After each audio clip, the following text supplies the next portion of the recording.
Hello guys, in this video we are going to walk you through the step-by-step process on how to install and set up Agile CRM Actions Automation for workflow apps.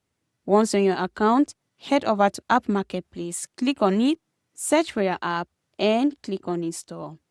Right here, click on Allow and Install. Once your app has successfully been installed, you're going to refresh your tab and click on the custom page.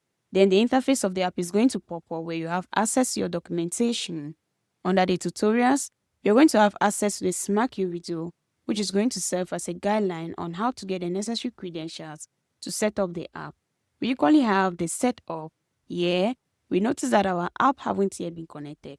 But no worries, we're going to walk you through on how to connect and set up the app.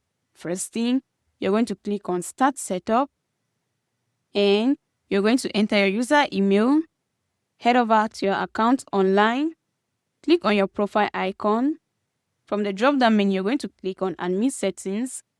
You're going to scroll down and click on Developers and API, and you're simply going to copy your API key.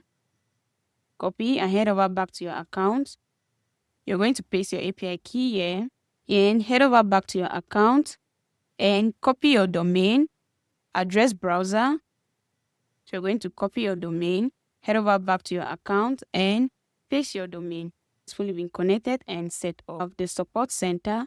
At the lower support center, you can create a ticket for our support team. We can book a call with our support team. We have the change log. Here, you're going to see the necessary notifications concerning the new updates and the changes of this app. In order for you to receive these notifications, you're simply going to toggle on the notification button, enter your email and click on subscribe. You're all set. If you have any questions or need help, our support team is available 24/7. Thanks for watching. Don't forget to subscribe to our channel.